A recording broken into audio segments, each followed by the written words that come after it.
No, acá en la fórmula, bueno, si bien es medio tedioso ponerse a ver todo esto, bueno, pero esta parte sería, ya me fijé yo, esto sería lo del I de centro de gravedad, o sea, sería esta fórmula, ¿no? Claro, tal cual. Pero lo que yo veo acá que falta el término este en el denominador, el I de centro de gravedad, o sea, no lo pone, no sé por qué. O sea, a ver, es B7 menos B9, B19 Para sobre que voy un 2. poquito, subo un poquito así, así se ve todo, ahí está. B7 es la altura, menos H1, menos B19, que es, me La pierdo altura, ahí, la altura, la altura H. O sea, sí. para ver a ver si puedo poner esto acá, sí. Ah, está bien, mirá. Para que vuelva acá. Ahí está. Sí, Pará, eso, el primer término este es el centro de gravedad, el I del centro de gravedad tomado desde acá arriba, claro, digamos. o sea, H1 sería hasta el fondo del tanque. Y le resta la mitad de la altura de la compuerta. Claro. Hasta ahí está. Entonces, Hasta ¿eso ahí, qué es? Como decís eso está vos, bien. es el Eso es I, es la distancia del centro de gravedad de la compuerta. Perfecto. claro. Después, B21 es la inercia. Perfecto. Dividido. B27, que es la presión en el centroide, o sea, la presión en el centro de gravedad. ¿No? Sí, sí. Que es dividido eh, la densidad. Sí, la densidad, sí, gravedad específica, densidad, está bien.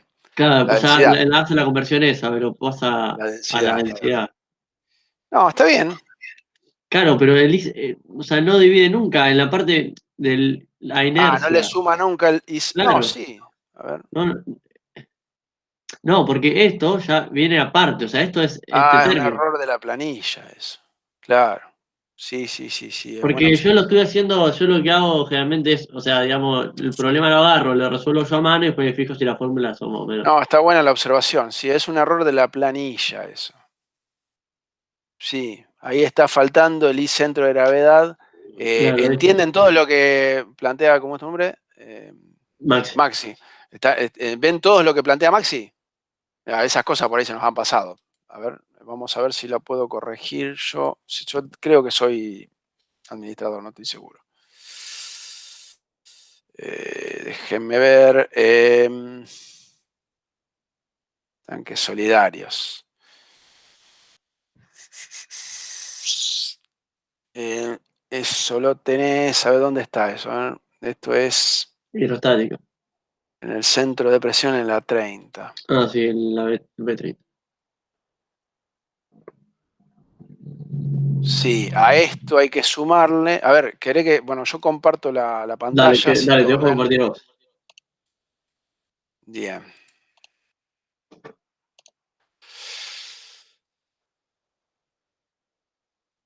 Ahí, ¿se ve? Sí, sí, sí. Bien, entonces a esto, a ver, B27, a esto habría que sumarle este término, Claro. ¿no? Faltó eso. Pregunta a todos, ¿entienden lo que estamos haciendo? ¿O los estoy confundiendo mucho más? A ver si me deja. Sí, sí, estamos siguiendo. Bien. Eh, lo calculé, ¿qué hice? A ver, ¿cambió algo? Sí, sí, cambió, antes era 7,81. También. Bien, o sea, esto que está acá, B7 menos B19 sobre 2, es la distancia al centro de gravedad, que por ahí me decía Maxi, es la distancia, o sea, es B7 es el H1, perdón, es esta altura menos la altura de la compuerta, que es H2, dividido 2. Eso es la distancia desde el nivel 0 al centro de gravedad. Y a esto se le suma B21, o sea, se le suma la inercia, el B21 sería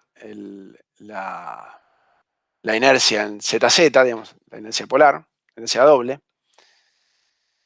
Y eso sí, dividido el incentro de gravedad, que es este término que puse acá, lo podría correr para adelante, así queda en el mismo orden, con la misma organización, quiero decir. Esto lo sumo. Le decía, y a esto se le suma B27, que es la inercia, decíamos, dividido B9, que es la densidad, la gravedad específica, es decir, la densidad, la viscosidad, perdón, no, la viscosidad, se me lengua la traba. ¿Cómo se llama? El peso específico dividido la gravedad, que es básicamente la densidad. En este caso, por el seno de tita, es si estuviese inclinada la compuerta, si hubiese una inclinación respecto de la horizontal, pero en este caso, como está vertical, es 1 el seno de Profe, y tengo otra pregunta. El P0 ese, ¿por qué lo toma a la presión en el centro de gravedad de la compuerta y no toma, por lo que habíamos hablado en clase, o sea, ¿no sería referenciado a ese P1? ¿Qué es Claro, lo acá que... está bien tu observación. Acá hay un P1. Ese P1, a ver si lo. Para que voy a graficar. Vamos a borrar todo esto. Sí, que habíamos dicho que aumentaba o sea, la columna de líquido o disminuía según si era tomado de positivo o negativo. No me acuerdo si era vascumétrico, no me acuerdo el nombre. Cuando era por debajo Claro. del cero. Ese P1, digamos, lo que nos va a hacer es que el nivel de líquido, en este caso como P1 es negativo, nos disminuye una determinada altura. Esto es básicamente P1 sobre el peso específico del líquido 1.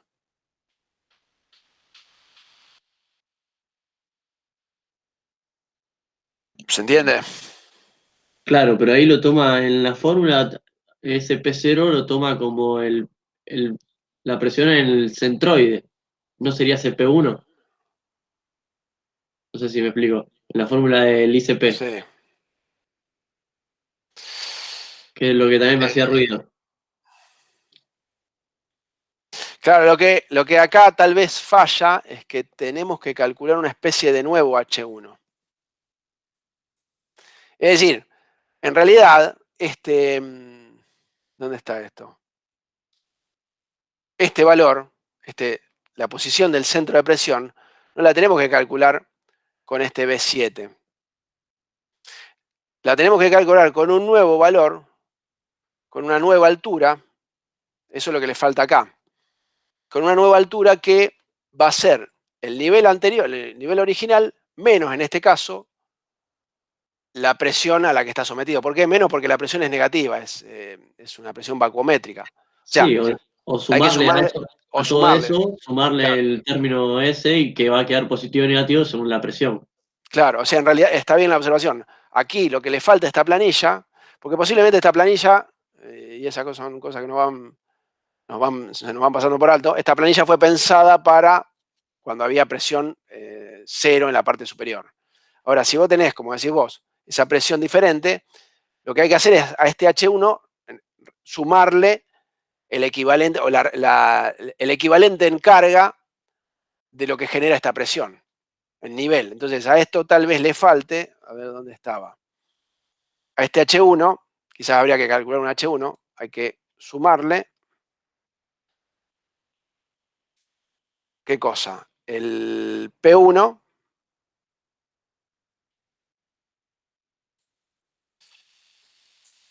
a ver, me estoy acordando, sí, dividido,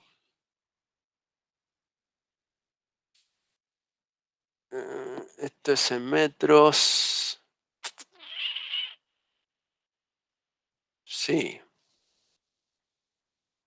A ver, esto va a ser el equivalente a 1 metro de columna de agua, con lo cual, no me puedo acordar cómo es el cálculo, pero esto equivale más o menos a 1 metro de columna de agua, para abajo. Lo tenemos que dividir, hay que hacer un juego de unidades acá.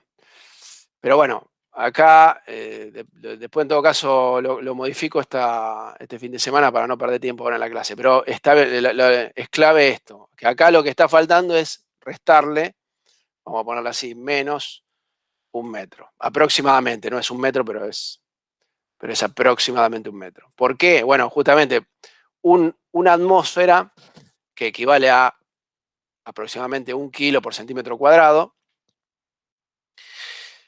de presión, representa aproximadamente 10 metros de columna de agua. En este caso tenemos un fluido que es un poco más pesado que el agua.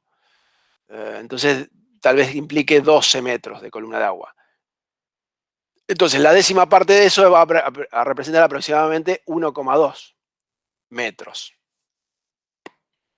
¿Se entiende? No sé si esto va con coma, con punto, me pierdo por ahí, con punto. Eso. Claro, sería, o sea, la gravedad específica de eso es 1,2. Si yo eso lo multiplico por la densidad del agua, tengo la densidad de ese fluido. Claro. Y a eso lo tengo que multiplicar por la gravedad para tener el peso específico del fluido ese. Así es, tal cual. Claro. ¿Se entendió? Y lo mismo hay que hacerlo del otro lado, en el lado 2. A esta planilla le faltó ese análisis. Fíjense que me imagino que en la parte de abajo debe tener el mismo problema. Sí.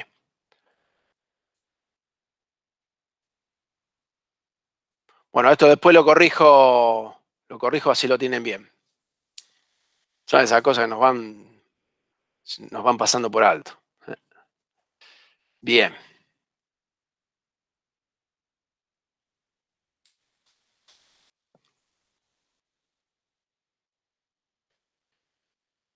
Perfecto. Bueno, ¿alguna otra duda?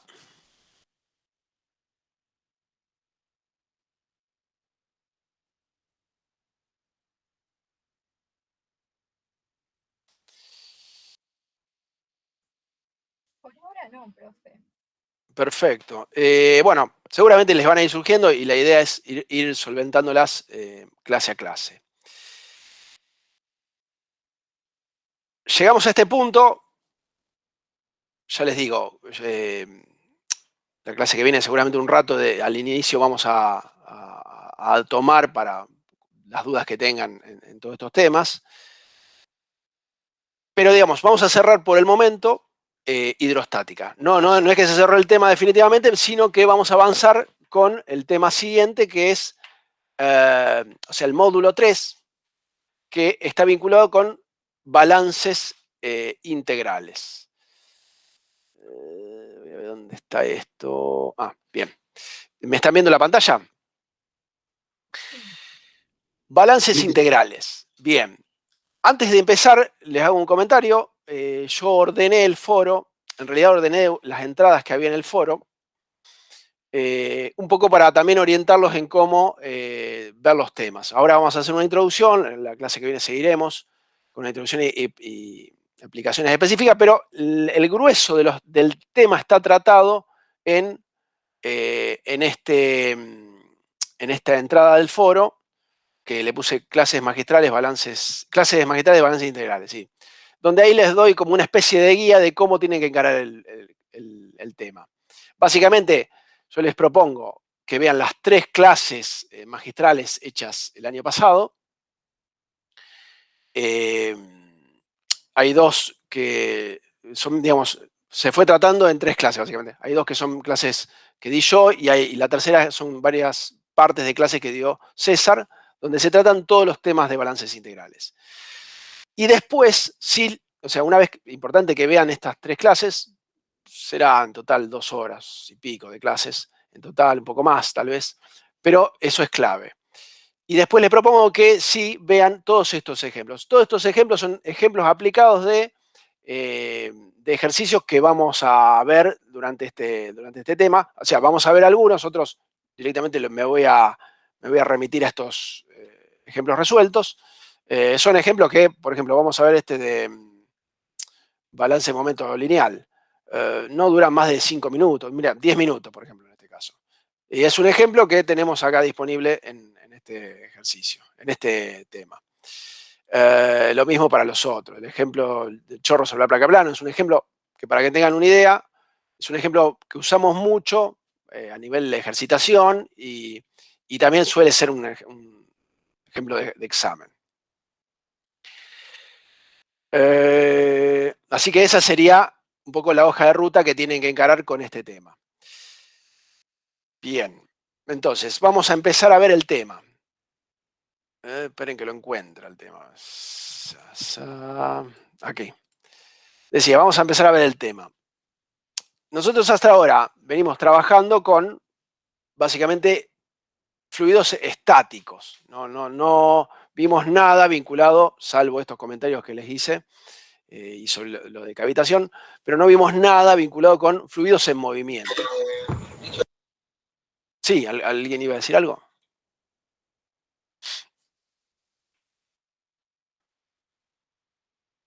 Bien. Este tema que vamos a ver ahora es el inicio de lo que tiene que ver con dinámica de fluidos. Y se llama, o lo denominamos balances integrales, porque básicamente lo que hacemos es balances de cantidad de movimiento, de masa y, en todo caso, de energía dentro de lo que se conoce como volumen de control.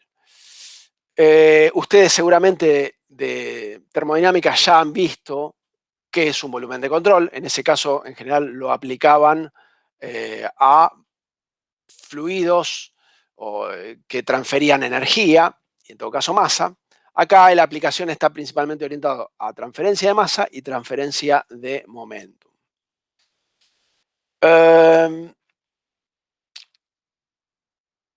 Bien, vamos a dejar bien en claro. ¿Todos entienden o conocen qué es un volumen de control?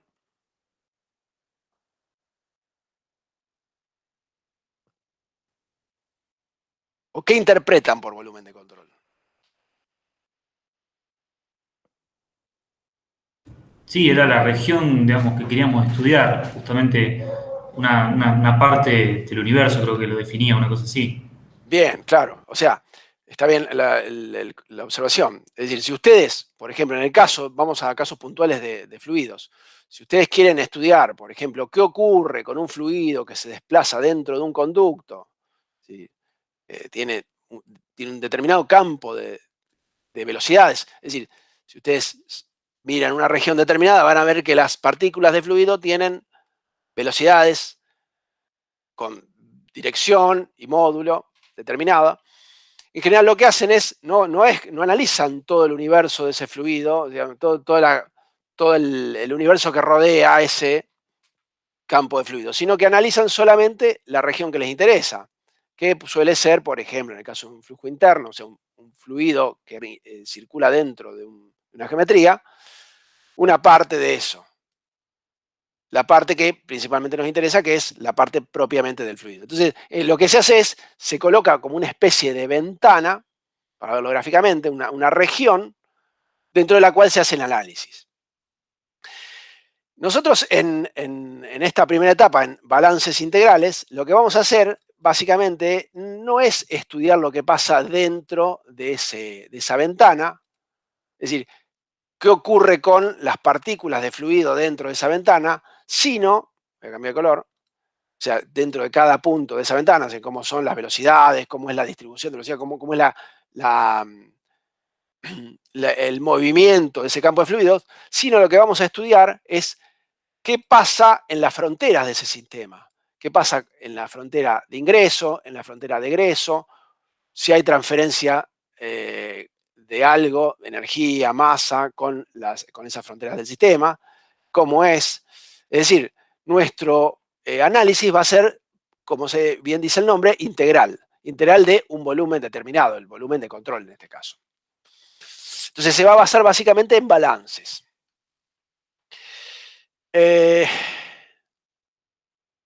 ¿Y qué vamos a balancear? ¿Qué elementos vamos a estudiar en ese balance? Bueno, como les decía, nosotros vamos a hacer balances de masa, es decir, vamos a hacer un estudio de conservación de masa, de momentum, o sea, de cantidad de movimiento lineal o angular, según sea el caso. Angular, ¿cuándo puede ocurrir? ¿Cuándo se puede hacer un balance de momentum lineal? Angular, perdón.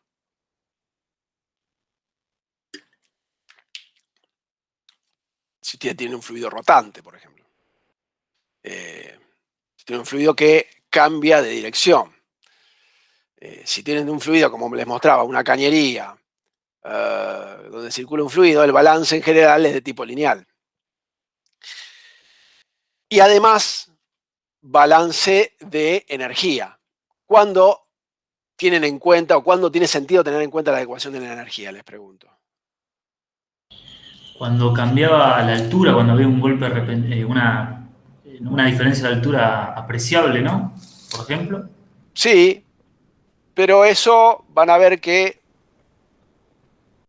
lo van a poder tener en cuenta en las ecuaciones, sobre todo de conservación de momento. La ecuación de la energía tiene sentido cuando hay variación de temperatura, o sea, cuando hay aplicación o extracción de energía con variaciones entálpicas.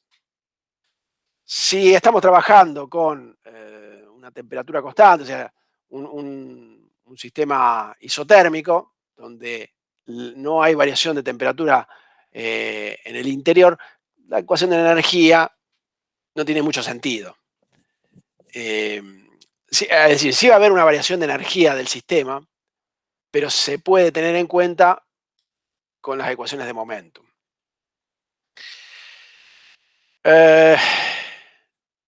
Bien. Entonces les decía, lo que vamos a hacer en general es aplicar un balance, decía, de masa, de momento y de energía sobre un volumen determinado. Si nosotros recordamos lo que hicimos hasta la clase anterior o lo que venimos haciendo hasta ahora con hidrostática, hacemos también balances. Ahí no hacemos balance de momentum ni de masa. ¿Por qué? Porque si el fluido está en un estado estacionario, quiero decir, si el fluido está estancado, no hay movimiento, no tiene sentido plantear un balance de masa. La masa es la que existe en ese volumen analizado. Y adicionalmente, el momentum tampoco tiene mucho sentido. Tiene más sentido hacer un balance de fuerzas. Es decir, lo que se plantea cuando nosotros hacemos un análisis de, por ejemplo, la presión a la que está sometida la superficie del fondo, es plantear justamente un balance de fuerzas sobre esa superficie. La planteamos. ¿Qué planteamos? Que la superficie está en equilibrio, entonces la fuerza que anda de un lado va a ser la misma que hay del otro. Entonces de ahí hacemos un análisis de cómo es la distribución de presiones, por ejemplo, en el recipiente que contiene un determinado líquido, en comparación con la presión que hay del otro lado. Bueno, se sacará una fuerza resultante, etc. Es decir, en hidrostática, en definitiva, también en cierta manera hacemos estos balances. Lo que pasa que al no haber movimiento de fluidos, desaparecen términos vinculados justamente con ese movimiento. La energía cinética que puede tener el fluido, la disipación, si existe, y solo entra en juego la diferencia de presiones y los fenómenos gravitatorios.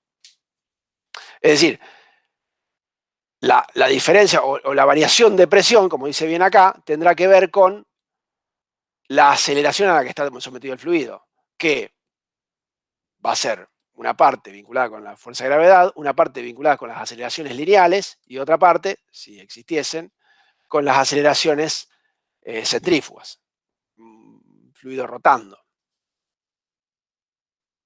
¿Alguna duda hasta aquí?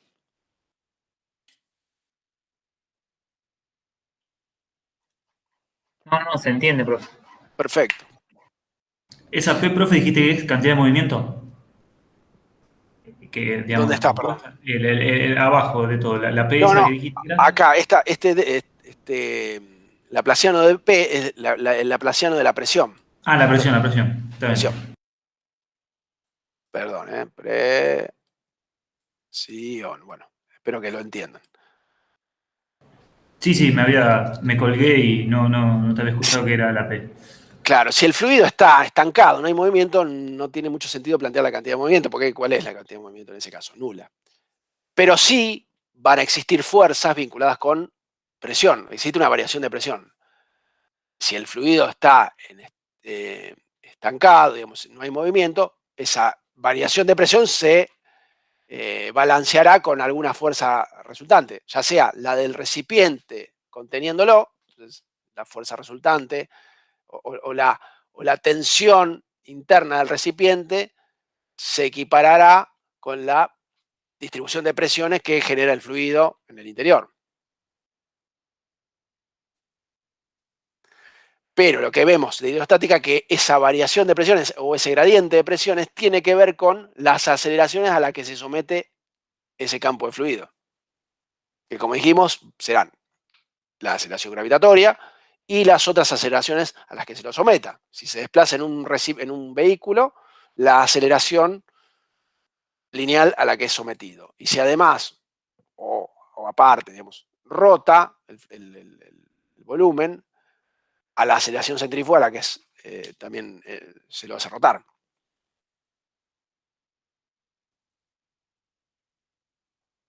Está perfecto. Bien. Bueno, pero ¿qué pasa? Cuando tenemos un fluido en movimiento, dijimos, lo que vamos a tener es que ese fluido, supongamos que dijimos que ese fluido se desplaza en una geometría determinada, en un conducto. Cualquier sección que tomemos, cualquier volumen de control que tomemos, cualquier ventana que pongamos sobre ese fluido para visualizar, nos va a mostrar que el fluido va a atravesar las superficies de ese volumen de control con una determinada velocidad. En cada punto tendrá una determinada velocidad. La velocidad, digamos, cada una de esas velocidades que tiene el campo de fluido en el volumen, aplicadas al área normal de paso, nos va a dar ¿qué cosa? Nos va a dar la cantidad de fluido que circula por unidad de tiempo. Es decir, esa velocidad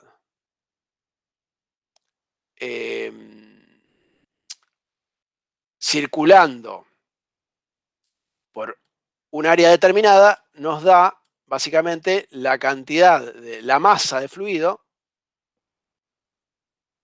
velocidad de fluido, bueno, por la densidad quiero decir, la masa de fluido por unidad de tiempo, o sea, por dividido la unidad de tiempo, dividido tiempo, perdón, así está. Que es, bueno, en realidad estaba escrito acá, yo estaba escribiendo al pedo.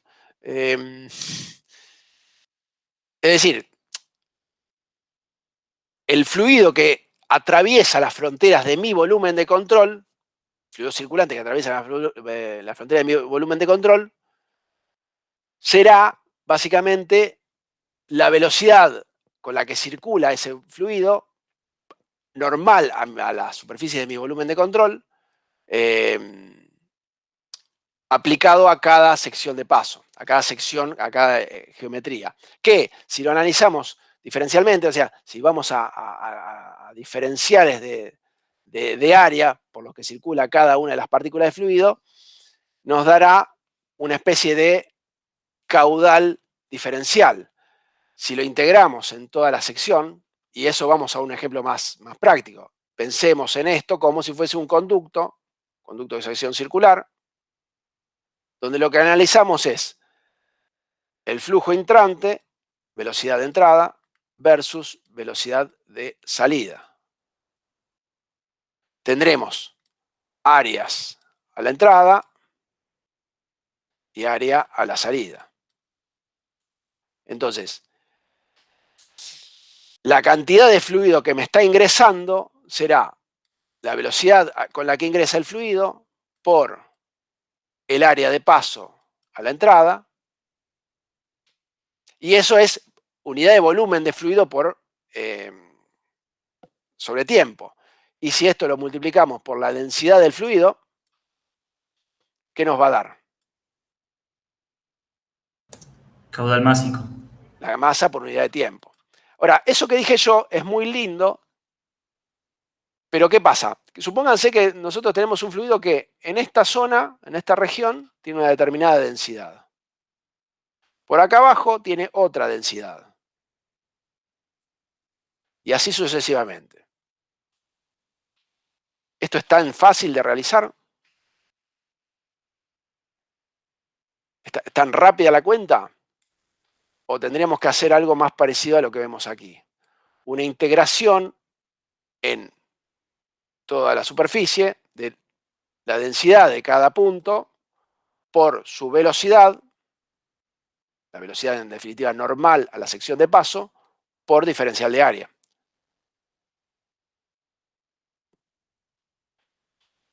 Si nosotros tenemos un fluido, como lo estoy planteando ahora, cuya densidad no es constante en el dominio, la forma de obtener la masa que circula es básicamente integrando esa masa. Y esa integración podría ser, en un ejemplo práctico,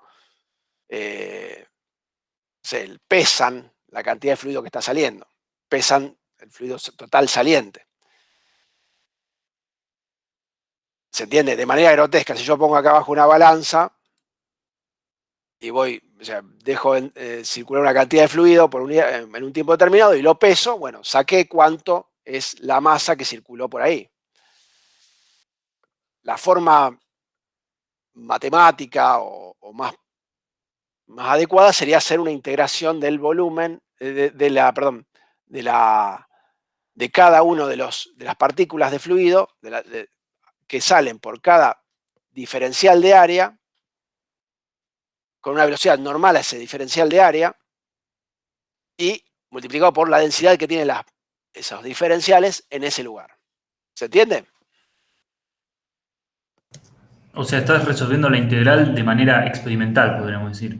Experimental. Lo que le dije yo recién es una forma práctica experimental de resolverlo. Otra forma sería, bueno, medir en varios puntos de esa superficie las velocidades y las densidades, y ahí sí ponderamos esas velocidades, o sea, hacemos una sumatoria, ahí hacemos sumatoria de las densidades, sub i, por las velocidades normales, como dice ahí, R sub i por n, así, multiplicado por los diferenciales de área de cada una de esas áreas, de cada uno de esos puntos que medimos. Y eso, cada uno de ellos tendrá un área de influencia, o asumimos que tiene un área de influencia. ¿Se entiende? O sea, van y miden varios puntos, ponderan un área aproximada y calculan cuál es, calculan cada uno de los caudales que circulan, caudales máximos que circulan por cada una de esas pequeñas áreas. Sumado, les dará el área total, el caudal máximo total. Y si lo hacemos matemáticamente, tiene que hacer una integral. Una pregunta, profe. ¿Qué puede generar esa variación de la densidad? Lo vamos a ver un poco más adelante, por ejemplo, cuando veamos flujos compresibles. Pero un fluido que está sometido a ciertas condiciones de velocidad y presión puede tener diferencias de densidades. Otro caso puede ser, no es tan fácil de ver, pero si nosotros observamos el perfil del mar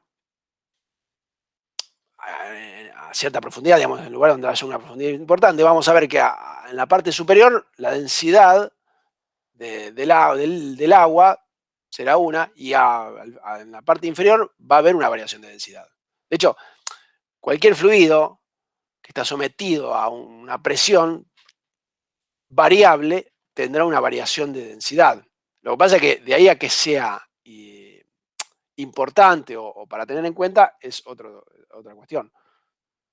Nosotros, y eso me viene al pie para definir justamente un tipo de fluido que vamos a trabajar, principalmente, y es el siguiente. Nosotros, en los fluidos donde no tenemos en cuenta la variación de densidad, ¿por qué? Porque esa variación es despreciable, trabajamos con lo que se llama fluidos incompresibles, ¿no? Entonces, en esos casos, yo asumo que la densidad es más o menos la misma acá, acá, acá, acá, en todos lados. Y en esos casos, decía, puedo despreciar el efecto de esa variación y por lo tanto, es decir, si yo tengo que el caudal másico equivale a la densidad por la sección de paso por la velocidad, entonces tranquilamente podría despreciar el efecto de la densidad y tener en cuenta ya no el caudal másico, sino el caudal volumétrico. Es decir, podría relacionar solamente el área de paso con la velocidad. Esto no me está hablando de cuánta masa circula, sino cuánto volumen de fluido está circulando por unidad de área.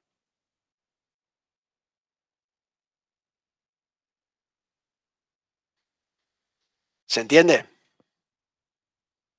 Sí, sí, está clarísimo. Entonces, está buena la observación. Nosotros, en general, a partir de ahora, vamos a trabajar con fluidos de tipo incompresible. Puede haber un ejemplo puntual que sea de fluidos compresibles, pero en general vamos a hablar de fluidos donde la densidad no varíe. Y si la densidad no varía, viene de vuelta al ejemplo que venía planteando antes de la sección de paso. Si la densidad no varía, recuerden este ejemplo del tubito. Vamos a borrar esto. Supongamos, ¿no? La densidad varía. Entonces yo tengo un fluido que circula por una cañería, que tiene una sección de paso inicial, 1, y después en algún punto se reduce esa sección de paso a una sección inferior. Y yo digo, bueno, en promedio tengo una velocidad de ingreso. ¿En promedio por qué? Por lo que les decía. En la realidad yo no voy a tener la misma velocidad aquí, que aquí, que aquí, que aquí. Seguramente, por efectos viscosos en general, las velocidades, por ejemplo, cerca de las fronteras van a ser distintas que en el centro del campo de fluidos. Entonces, pero puedo promediar, hago un promedio de todas las velocidades y digo, bueno, tendré una velocidad en la sección 1 determinada, B1, y en la sección 2 tendré otra velocidad. Entonces digo, bueno, perfecto. Asumo que acá el fluido es incompresible y además asumo otra cosa, que la cantidad de fluido que pasa por la sección 1 es la misma que pasa por la sección 2 a lo largo del tiempo. ¿Qué estoy diciendo en ese caso?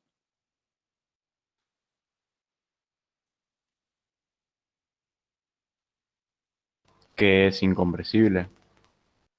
No necesariamente. La cantidad de fluido o la masa de fluido que circula en A1 puede ser la misma que circula en A2 y puede haber fenómenos de compresibilidad. Por ejemplo, podría haber sectores donde la densidad aumente respecto de otros. Lo que estoy diciendo en realidad es que el régimen, o sea, la cantidad de fluido que circula, el Q, como vemos acá, el caudal volumétrico, y si quieren el caudal másico también, que circula por 1, va a ser igual al caudal másico que circula por 2. Mismo que en caudales volumétricos. Es decir, que en un instante determinado yo saco una foto y por acá está circulando un determinado volumen de fluido.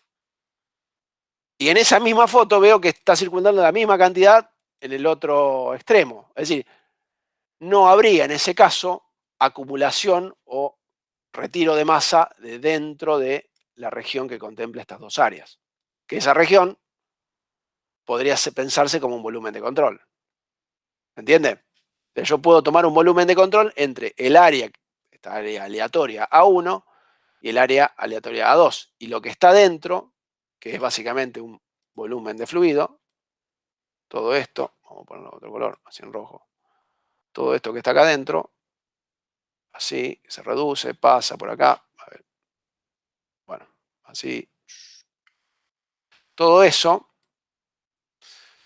dentro de ese volumen de control es mi región de interés, la región que voy a analizar. Entonces, a ese volumen de control me va a ingresar una cantidad de fluido y me va a egresar por la sección 2 la misma cantidad de fluido. Y fíjense lo que hice acá. Yo dije que, digo, bueno, mi régimen es permanente, es decir, yo tengo un caudal constante, una cantidad de masa de fluido que ingresa y egresa de las dos secciones, que es la misma. O sea, ingresa, no sé, 1 kilo por segundo, egresa 1 kilo por segundo del otro lado. Si son iguales, si las masas son iguales, vamos a esto que ya tengo anotado acá, vamos a escribirlo por acá, pues ya no me queda casi lugar para escribir. Decía, si las masas son iguales, voy a tener que la densidad 1, perdón, la densidad 1 por el área de paso 1 por la velocidad 1 promediada va a ser igual a la densidad 2, área de paso 2, por velocidad 2. ¿Se entiende? Es decir, esto es la masa por unidad de tiempo 1 y esto es la masa por unidad de tiempo 2. La cantidad de masa que sale por la frontera 2. Y dijimos, además, que si podemos despreciar la variación de densidad, o sea, podemos considerar que este fluido es incompresible para nuestro análisis, entonces en realidad lo que nos interesa es esto, que la velocidad 1 por el área 1 equivale a la velocidad 2 por el área 2. Entonces ahí podemos balancear los caudales volumétricos. ¿Y qué va a ocurrir? Por ejemplo, yo les muestro acá, les digo, acá va a circular una cantidad de volumen, o sea, esto, de volumen por unidad de tiempo. Volumen es velocidad por área. Si acá tengo una velocidad determinada, ¿cómo va a ser la velocidad del otro lado, en el área 2, que es más chiquita? Es decir, si esta área se me disminuye respecto de este área, ¿cómo va a ser la? Claro, la velocidad en 2 va a aumentar respecto de la velocidad en 1.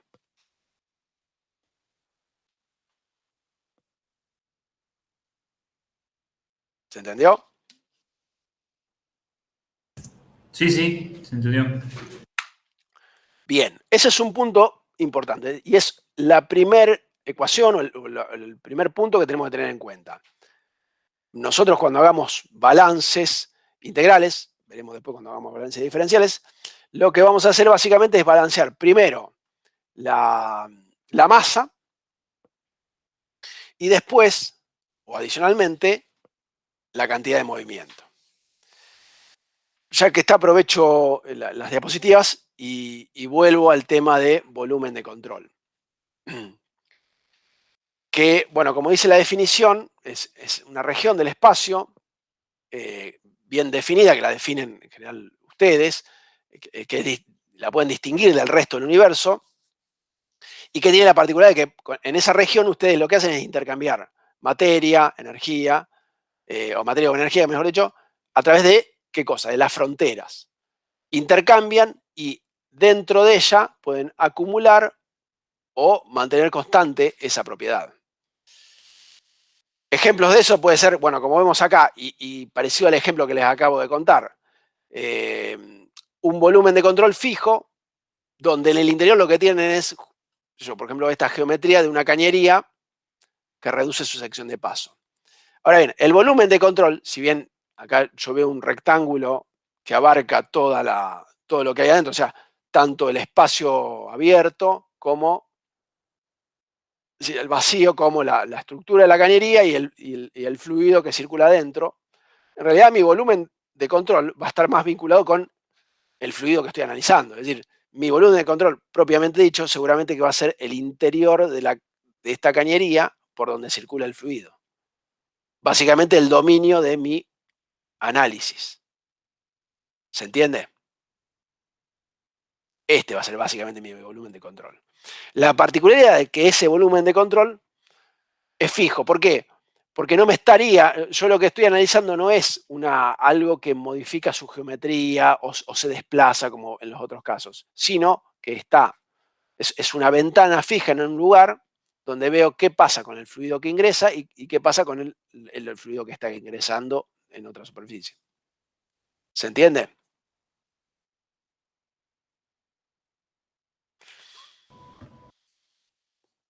Y eso es aplicable, por ejemplo, a conductos fijos, o sea, estáticos en un lugar, digamos, a flujos a fluidos que se desplazan respecto de un marco de referencia que a mí me interesa que esté fijo. Ahora, si lo que estoy analizando es, como en este caso, un objeto que se desplaza en un fluido, como puede ser este barco que se desplaza en un fluido, si yo dejo la ventana fija, ¿qué les parece? ¿Es fácil de analizar? Y yo pongo una ventana donde el barco internamente pasa por esa ventana y después egresa en algún momento. Y yo quiero analizar el efecto de la resistencia hidrodinámica sobre el barco.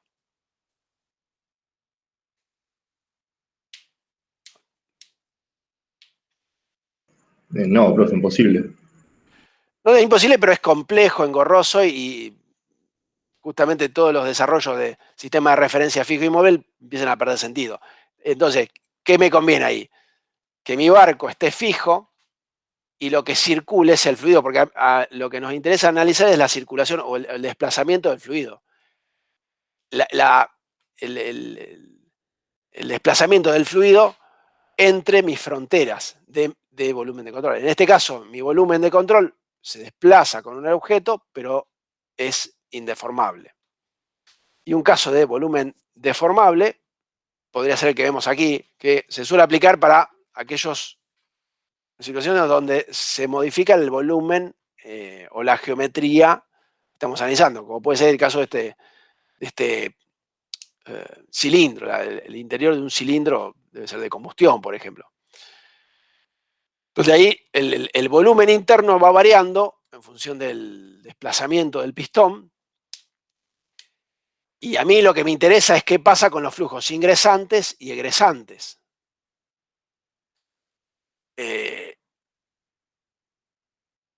Entonces, en ese caso, me conviene definir un volumen de control de tipo deformable. No se estará desplazando, sino que se estará modificando en volumen.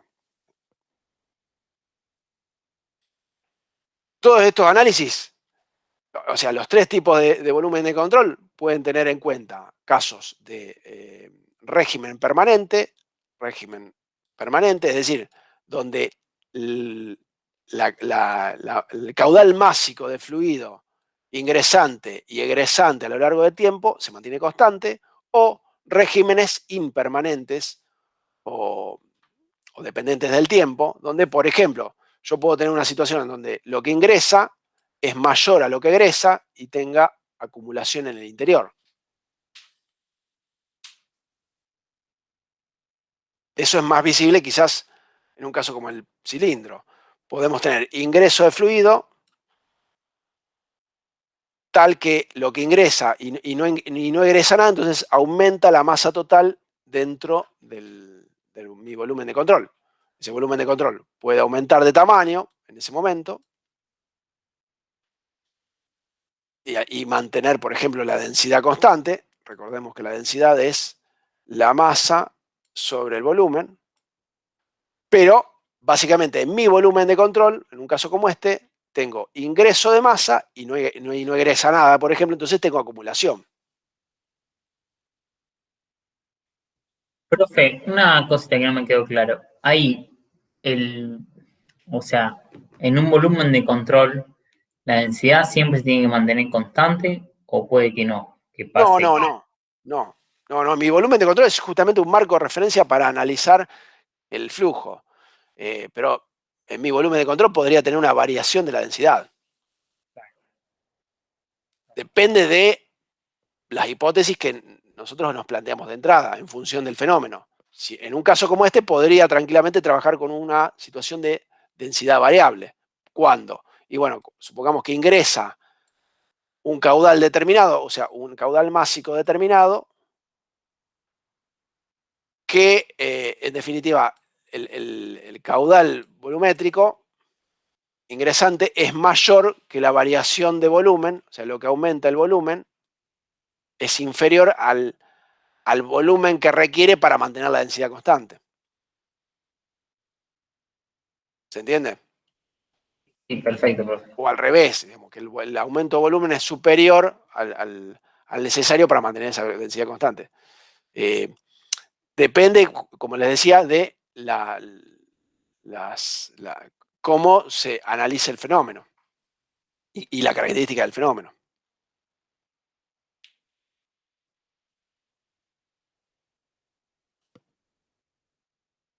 Está perfecto. Bien. Bueno, entonces nosotros hasta ahora vemos que como es el campo sobre ese volumen de control, lo que venimos analizando es básicamente transferencias de masa, variación de la masa en el interior por intercambio de masas con las fronteras. Es más o menos lo que se figura ahí. Es decir, vimos hasta el momento la aplicación de balances másicos. Ahora, ese fenómeno de transferencias de masa, de intercambios de masa con el exterior, o sea, que ingrese masa por un lado, que egrese masa por otro lado, también generará cambio de momento, cambio de cantidad de movimiento, y en definitiva, el equivalente a fuerzas. Y es donde aparece el teorema de transporte de Reynolds, que ahí sí les voy a pedir que ustedes lo lean en detalle, pero como un resumen de eso, ese balance, lo que plantea el teorema de Reynolds, es que lo que varía una propiedad cualquiera dentro de mi volumen de control, aquí dentro de este volumen de control, por ejemplo, la masa, este phi es una propiedad genérica, podría ser, como les decía, la masa, podría ser la presión, podría ser la temperatura, ¿sí? Cualquier propiedad que quiera analizar de mi fluido. Decía, esa variación a lo largo del tiempo dentro de mi volumen de control, y variación que implica, bueno, supónganse que me aumenta la cantidad de masa en el tiempo, quiere decir que estoy trabajando con un régimen que no es permanente, no es constante, ingresa más de lo que egresa. Decía, esa variación equivale a lo que intercambia, o lo que, mejor dicho, cómo varía esa propiedad dentro del volumen en el tiempo, la integral, o la variación temporal de la integral de esa propiedad sería intensiva, o sea, la propiedad phi es igual a la phi minúscula dividido la densidad, perdón, al revés, por la densidad, la propiedad intensiva aplicada a la densidad, es decir, integra en cada punto del volumen la propiedad intensiva por la densidad en ese punto. Por esto que le decía hace un rato, si ustedes tienen una variación, por ejemplo, de la densidad, bueno, para obtener la masa total tendrán que integrar la densidad en cada punto por la propiedad másica intensiva en ese punto. Es decir, entonces, pero para resumir, la variación de la propiedad, la masa en este caso, dentro de ese volumen, será igual a la variación propiamente dicha de la propiedad intensiva en el volumen, más sumado a lo que se intercambia de esa propiedad con las fronteras. ¿Se entiende?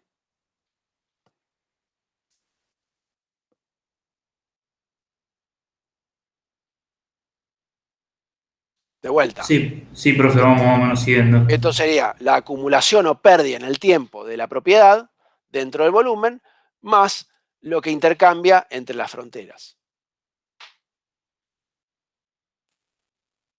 O sea, lo que intercambia, lo que ingresa versus lo que egresa de esa propiedad por las fronteras de mi sistema.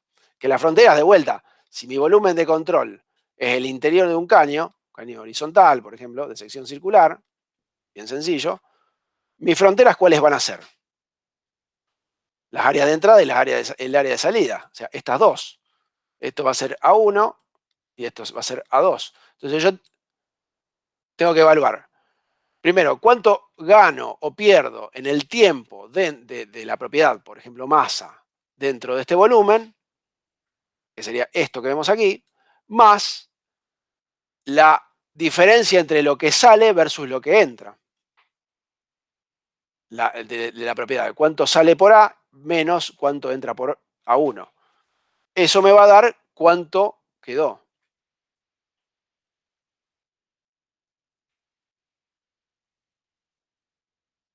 ¿Se ve?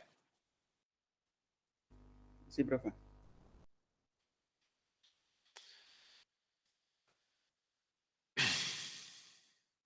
Bien, bueno, aplicando el teorema de la divergencia y reescribiendo, básicamente ese sería el teorema de Reynolds. El teorema de Reynolds básicamente lo que les da es el balance de cantidad de movimiento dentro de mi volumen de control de una propiedad determinada.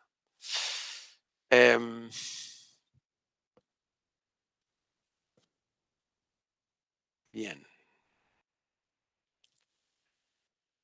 Bueno, en este caso, aplicado a la masa, por ejemplo, si ustedes tienen, como dijimos antes, el caso de que la variación de la masa total en el tiempo es nula, estaríamos hablando de un régimen permanente, es decir, algo, un proceso en el cual, dentro de mi volumen de control, la cantidad de masa que ingresa por una de las fronteras versus la que ingresa por la otra frontera es constante.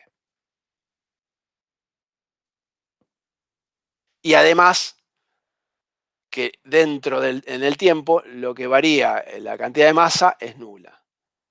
Es decir, del teorema de Reynolds sacan esta conclusión, que este término es igual, o es menos, es igual en signo opuesto al término de variación de volumen en el tiempo, de la propiedad por la variación de volumen.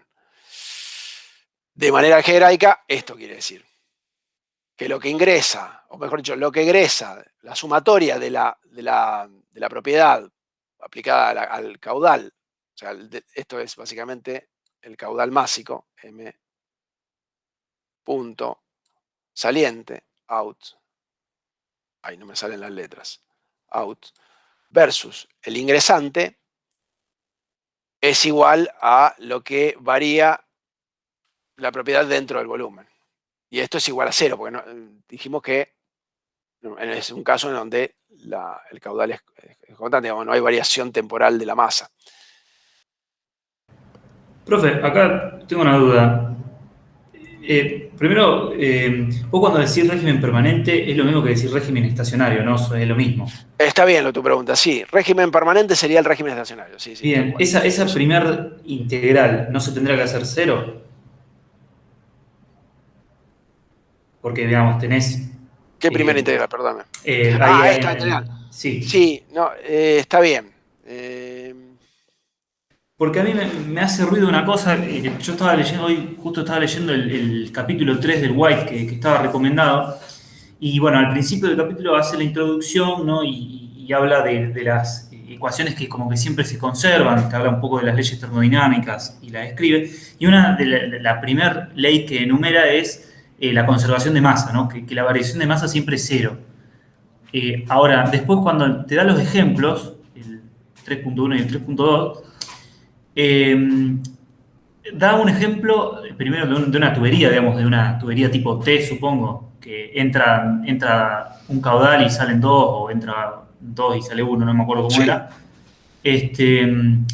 Y quiere saber sobre la energía, justamente. Y dice que está en régimen estacionario. Ahora, se quiere saber sobre la variación de la energía, ¿no? En vez de poner una propiedad a la masa, pone la propiedad intensiva de la energía, ¿no? Ahora, esa variación justamente, ¿no tendría que ser cero? No sé si me explico. Si querés comparto la pantalla que está, Sí. tengo el ejemplo acá. Sí, porque va a ser más fácil para poder trabajarlo. Dale. Sí.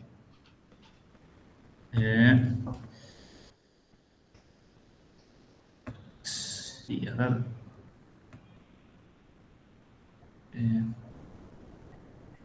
A ver si te entendí, por eso, mostrame Sí. a ver si entendí la pregunta. A ver, ahí se ve.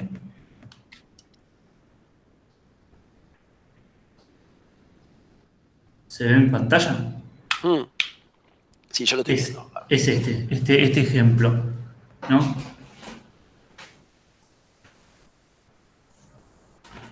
Justamente están entrando por 1 y 2, entran 2 y digamos sale 1, y dice que el flujo es estacionario.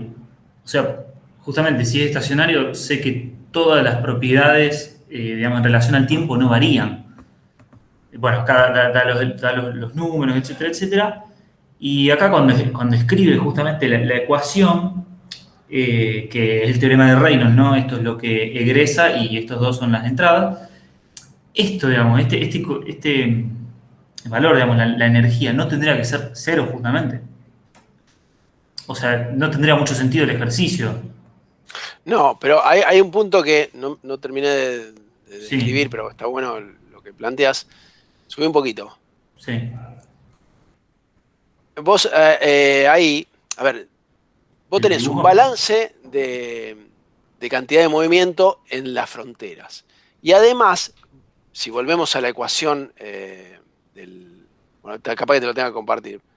Si volvemos a la ecuación de Reynolds, el teorema de transporte de Reynolds, esa derivada de la integral en el volumen de ρ por la derivada de Sí. b, es en realidad el resultado del intercambio de cantidad de movimiento con el exterior. Es decir, es la sumatoria de fuerzas externas, en definitiva. O sea, O la reacción a las fuerzas externas, sí. o sea, esta contribución se refiere a lo que pasa con el exterior, digamos, ¿o no? El intercambio de cantidad de movimiento, o de la propiedad en este caso, con el exterior. Claro. Entonces, ¿qué va a pasar? Vos lo que balanceás es, en un caso de régimen permanente, mi propiedad, la de la variación de B, de B en este caso sería la masa, en el tiempo es nula. Es igual a cero. De la derivada respecto del tiempo de B del sistema es igual a cero, en un régimen permanente. Vos decís, digamos... Ese término es cero. Claro. Claro. Entonces, del otro lado, ¿qué voy a tener? Voy a tener la interacción con el medio, la respuesta del medio a mi sistema, porque el intercambio de masa generará una variación de cantidad de movimiento que se tiene que contraponer con una respuesta del sistema del externo, del sistema externo. Ese término es lo que ves ahí. Entonces, lo que vos decís, bueno, en ese ejemplo, bajamos un poquito el dibujito. En ese ejemplo, yo voy a tener, no sé, bueno, poneme el dibujito ese Sí, yo voy a tener ingreso de un lado, ingreso de otro y salida por el otro lado. Bueno, sí. va a haber una variación va a haber un intercambio de cantidad de movimiento. Una salida, o sea, generalmente la diferencia se hace salida versus entrada. Una velocidad 3 por área 3 por la densidad del fluido, supongo que constante, a la salida, ¿no? Sí. Creo que está... Bueno, no. Por ahí, claro. Energía por masa 3. Acá hace la energía, claro, sí. Energía saliente por masa 3, masa punto 3, menos energía entrante 1 y 2, por masa 1 y 2. Y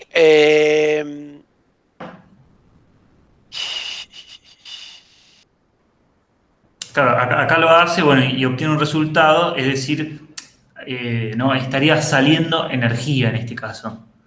Estaría perdiendo energía, que es lo que dice acá. Claro, pero en ese caso hay una variación temporal de la propiedad, en este caso de energía. Fíjate, ahí no estamos analizando masa, sino energía. Claro. Claro, por eso, entonces, esto justamente, si es estacionario, no tendría que ser cero. Esto es lo que me llama la atención, digamos. Me estoy como confundiendo como con... Pero no sé en el ejemplo ahí dice que es estacionario. Claro, dice el enunciado del problema dice, el flujo es estacionario dentro del volumen de control. O sea, las propiedades del flujo no... El flujo. Sí. O sea, la masa es estacionaria. La cantidad de masa por unidad de tiempo es estacionaria, pero no la energía. Ah. Si nosotros hacemos un análisis de masa, seguramente nos tiene que dar que esa variación de la propiedad masa en el tiempo es igual a 0. O sea, lo que sale de masa por 3 tiene que ser igual a lo que ingresa por 1 y 2. Pero aquí no sé el caso de la... Claro, porque como tienen distintas velocidades, si bien es la misma masa, ahí, por eso no es tan trivial este análisis. Yo puedo tener la misma grasa ingresante, en este caso por las dos fronteras, 1 y 2, y que la saliente por 3, pero que por la velocidad ingresante en 1 y 2 versus la velocidad saliente por 3, me dé distintas energías cinéticas en cada caso.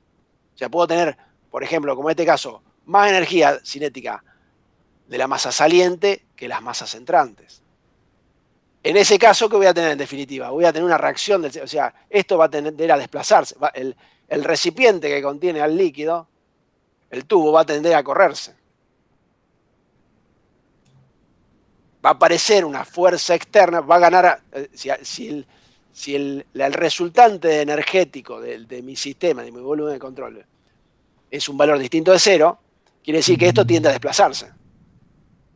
Claro, o sea que la energía se está mostrando de alguna manera.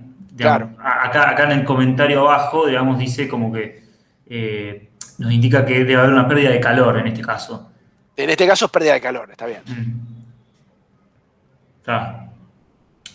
O sea, que el flujo estacionario quiere decir que, repetime, porfa. La masa por unidad de tiempo que circula es constante.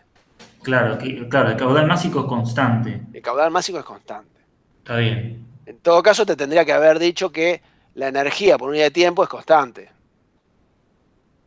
O el flujo energético es constante. Nunca te lo dijo acá.